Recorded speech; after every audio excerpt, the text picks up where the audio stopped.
편의점에서 현금을 훔치고 주운 신용카드로 금목걸이를 구입하고 택시비까지 내지 않았는데도 피의자를 집에 돌려보냈다. 뿐만 아니라 한 여성을 흉기로 수차례 공격해서 큰 피해를 입히는 강력 범죄를 저질렀는데도 감형됐다.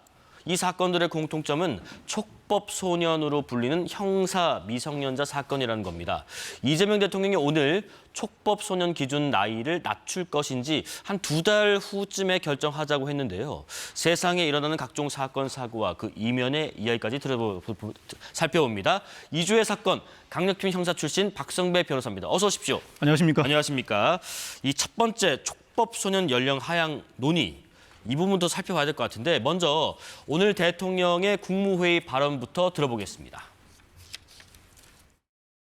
우리 국민들 의견도 좀 수렴해보고 그런 다음에 결론을 내기로 하죠.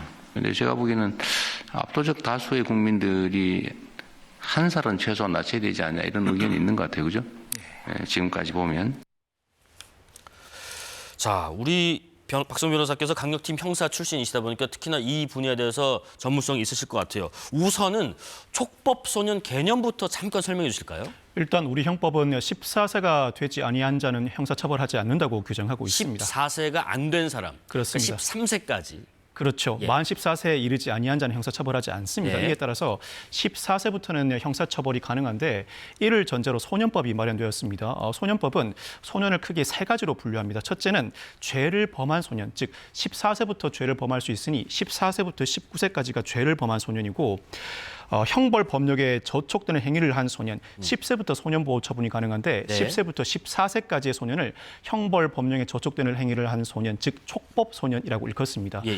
또 한 가지 우범 소년이 있는데 우범 소년은 이 논의에서 제외하겠습니다. 결국 소년법에 따라서 10세 이상은 소년 보호 처분이 가능하고 그중에서도 14세 이상은 소년 보호 처분과 더불어 형사 처벌도 가능합니다. 이 중에서 10세 이상 14세 미만으로서 형사 처벌은 불가능하고 오로지 소년 보호 처분만 가능한 소년을 이른바 촉법 소년이라고 일컫습니다. 10세에서 14세 미만의 형사 처벌은 불가능하고 처벌이 불가능한 소년 보호 처분만 가능한 소년. 예. 그러면 우리가 소년원이라는 기관이 있잖아요. 그럼 촉법 소년은 소년원은 가요 안 가요? 촉법 소년이 가는 곳이 소년원입니다. 네. 즉 14세 이상으로서 형사처벌이 이루어진다면 이들은 교도소 또는 구치소에 수감됩니다. 그렇지만 형사처벌이 아니라 10세 이상 14세 미만 소년으로서 물론 14세 이상 소년의 경우에도 소년보호처분이 가능한 만큼 소년보호처분 단계에 접어들게 되면 이 경우에도 범행이 아주 중할 경우에는 소년원에 유치하는 처분을 할 수 있는데 성인으로 치면 교도소 또는 구치소가 소년으로 치면 소년원입니다. 즉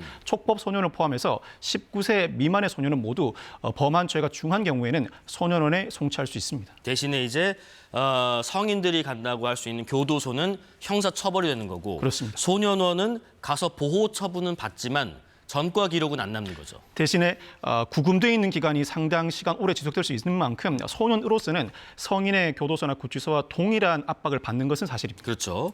그런데 지금 왜 연령을 그러면 낮출 것인지 고민을 해보자는 건가.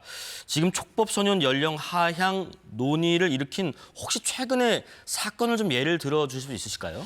이 논란은 우리나라에서 아주 오래된 논란입니다. 네. 당장 최근의 사건만 예를 들어드리자면 네. 이달 5일 강원도 원주에서 10대 소년이 40대 여성과 2딸을 상대로 흉기를 휘둘러 이들이 얼굴 또는 손에 큰 상해를 입었습니다. 네네. 이 40대 여성이 밖으로 나오는 시점에 맞추어서 기다리다 급작스럽게 흉기를 휘두른 범행을 저질렀는데 이 피해자들 가족이 소년이라는 이유로 형벌을 감형해 주는 것은 피해자에 대한 또 다른 폭력이라면서 국민청원 동의로 이 소년법상 촉법소년 연령을 하향해달라는 청원을 제기한 바가 있습니다. 네. 또 다른 예를 들어드리자면 최근 대전에서 13세 소년 2명이 편의점에서 현금을 훔칩니다. 이에 따라 경찰에 검거되었는데 일단 훈방 조치되었고 네. 이후에 신용카드를 주어서 금목걸이를 구입하고 나아가 택시비를 지급하지 않고 도주에 또 경찰에 검거됐는데 또 훈방 조치됩니다. 그런데 이들 소년이 또 편의점에서 현금을 훔쳐다가 결국 경찰에 긴급 동행 명령이 신청되었고 법원이 긴급 동행 명령장을 발부해 소년분류심사원에 유치해뒀습니다. 이 긴급 동행 명령이 성인으로 치면 구속 영장인데 네. 이와 같이 반복된 중범죄를 저지른 소년에 대해서는 간혹가다 긴급 동행 명령장이 발부되기도 합니다. 작은 범죄를 저질렀는데 훈방 조치에서 더 큰 범죄를 저질 수 있을 것이고 또 이제 촉법 소년을 무기로 의도적으로 강력범죄 같은 것을 저지를 수도 있는 그 상황이 될 인식이 수도 있을 강하죠. 것이고 예. 그러면 현재는 만 14세 미만 근데 이거를 만 13세 미만으로 낮추는 방안 여부에 대해서 좀 논의를 해보자라는 것 같은데 그럼 13세 미만이면 12세거든요. 그러면 초등학생일 수도 있고 중학생일 수도 있고 그런 거잖아요. 그러면 구분을 어떻게 하는 게 합리적인가? 뭐 다른 나라 사례를 비교해서 좋고요.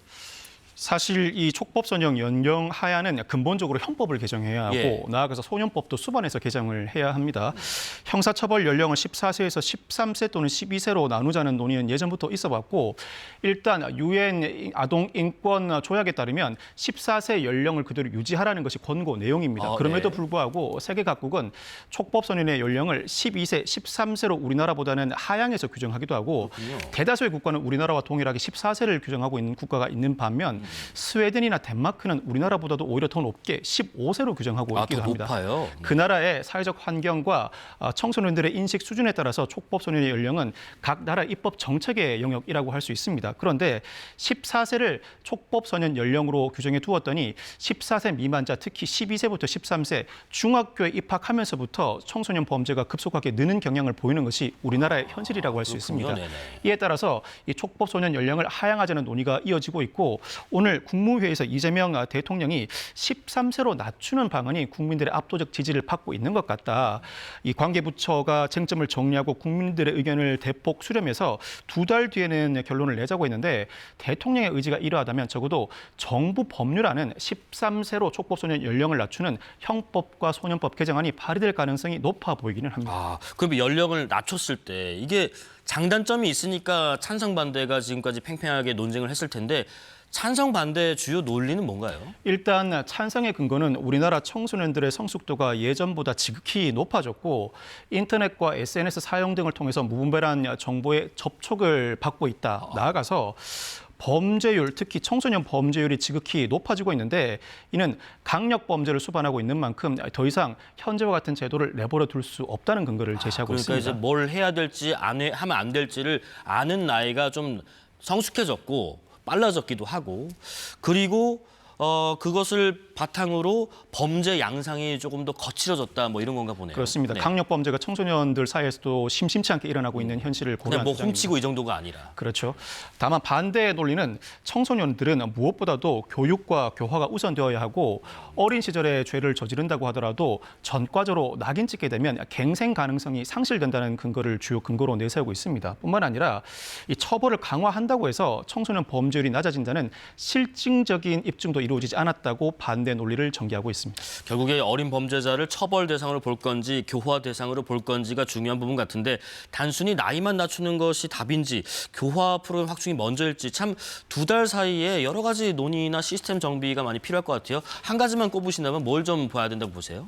성인들은 네. 어떤 경우에도 아이들의 교화와 갱생을 포기해서는 안 됩니다. 그 아이가 불량해 보인다고 하더라도 이는 마찬가지입니다. 만약 사회적 논의 끝에 촉법소년의 연령을 14세에서 13세로 낮춘다고 하더라도 어떤 경우에도 교화와 갱생 가능성을 포기할 수 없는 만큼 교화 프로그램을 실질적으로 확충할 필요가 있습니다.